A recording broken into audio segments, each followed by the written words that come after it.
Good morning. This video will show us the installation, scanning, and sending of scanned documents using Camscanner. First, we have to install our Camscanner. Go to Play Store, search for Camscanner, then click Install.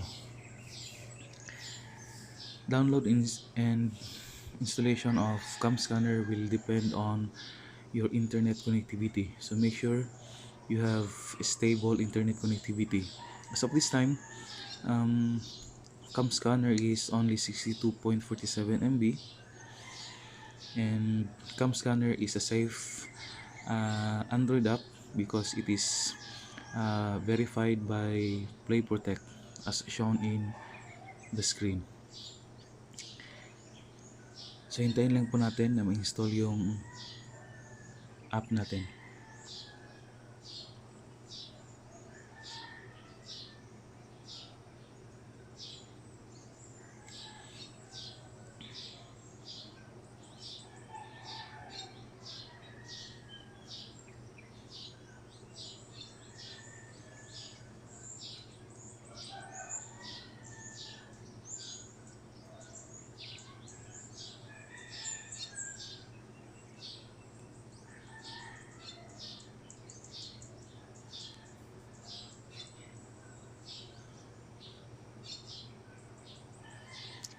You may use also other scanners like if you have a license account ng Adobe.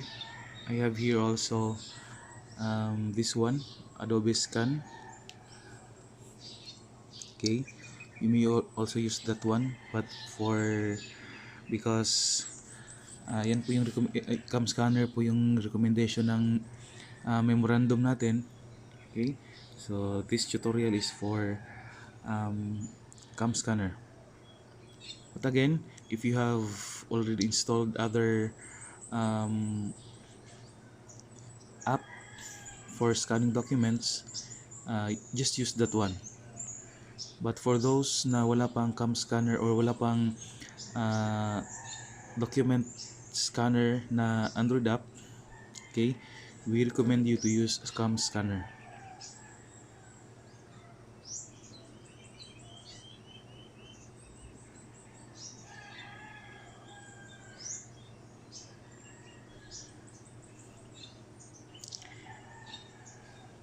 Okay, installing. Tapos na yung download. Okay, it's done. Pwede natin siya i-open dito, no, sa Play Store, or in my case, open ko siya dito. Okay, this is the first screen. Allow Camscanner to access photos, media, and other files on your device. Allow that one. Again, Camscanner is a safe app, so just allow everything. This is the first screen. Welcome to Camscanner. Okay, slide left. Okay, image optimization, extract text from images. Okay, this is the last slide. Okay, you may have the premium, the paid account, but for this tutorial we'll just skip this one. After that one, okay, you may register your depend email or your email account or your name in Camscanner. Okay, you may use your email and phone number, but for this tutorial we'll skip registration of account in Camscanner. Just press back. Then this is the first screen, the home screen of Camscanner. Now to scan our document, just click the camera.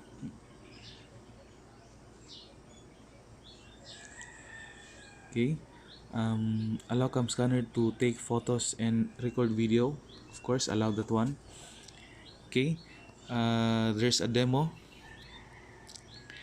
You may view the demo, or for this tutorial we'll just skip this one. Press X, then eto na yung lalabas natin. We'll start scanning our document. Okay, make sure na medyo yung background ng document ninyo is opposite, or kung dark yung document natin, of course our documents is white, yung background natin nilagay mo siya sa mesa na medyo dark para mas madali po yung scanning natin. Then click the camera. Okay, this is now the result, and notice ninyo may mga dots, may mga bilog-bilog sa gilid ng documents natin. We can move that one. Okay, sa baba, center na bilog, move natin. Okay, as you see, move natin yun siya. Then if you are already satisfied, nasa corner naman, just press and hold sa yung corner na mga bilog, yung apat. Sa itaas, upper left, click natin yun siya.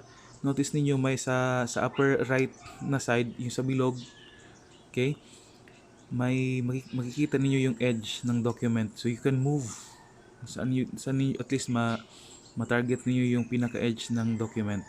Then release this one. Okay, the left naman to. Then if you're already satisfied with yung sa corner natin, just click next. Then ito na po yung lalabas. Okay, very clear yung document natin. Okay, if you already done, just press save, click that one. So ito yung document na natin. to add another document or another page, press again the camera, lower left or lower right side of our screen or phone. Click that one. If you have another document, example, ito yung document natin, just click this one. Okay, move again the dots. Okay, then click next,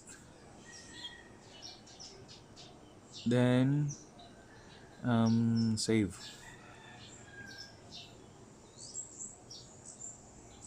Okay, as you notice, I have already the first page and the second page blank. Okay, so to rename this one, sa itaas ng screen natin may nakalagay dyan na new doc 04 or new doc, then yung date kung kailan natin siya in-scan and yung time kung kailan natin siya in-scan. You really just rename that one, sample, click that one, and example, form 137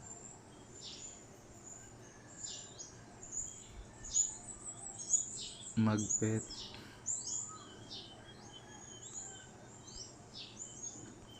NHS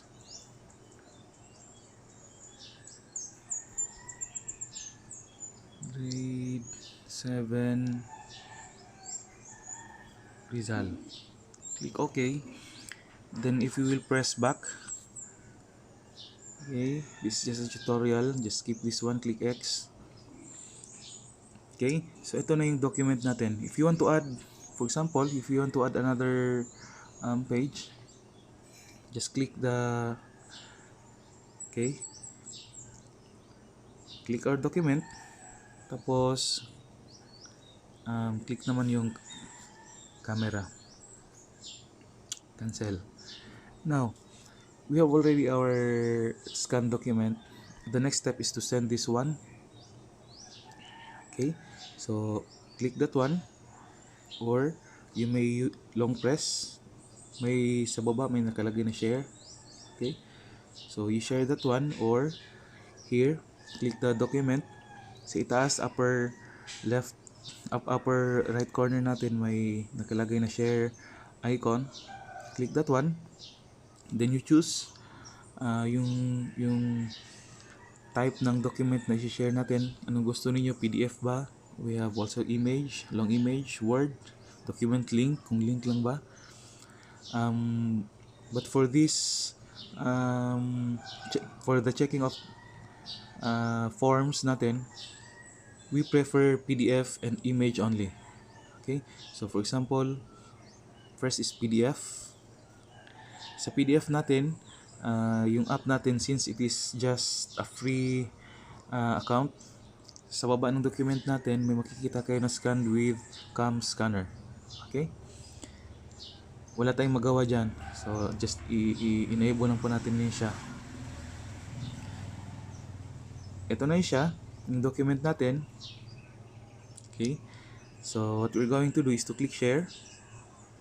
Then, depende doon sa cellphone niyo kung ano yung mga naka-install na program, kung saan kayo pwede mag-share. In my phone, I have a lot of apps kung saan siya pwede i-share. Okay? Pero for this forms, sa email natin i-send.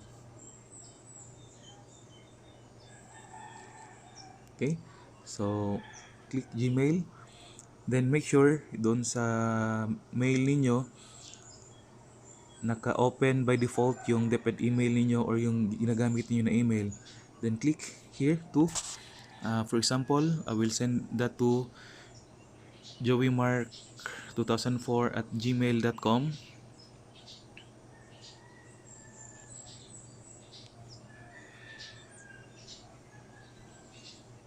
Okay, this one. Then that's by default yung subject natin is yung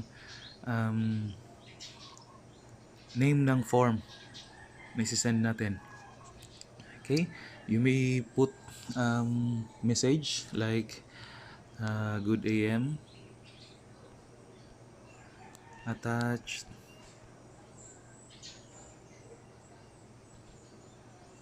is our so and so forth. After that one, click sa upper right corner, click send. Okay, that's it. Na-send na po yung document natin for checking. Close. And this time, isi-send natin yung document natin in JPEG format. Upper right corner, click share, press share, then image, click mail. Okay, if you are sending it in JPEG format, makikita natin sa ano natin yung thumbnail. Okay, so same, I will send it to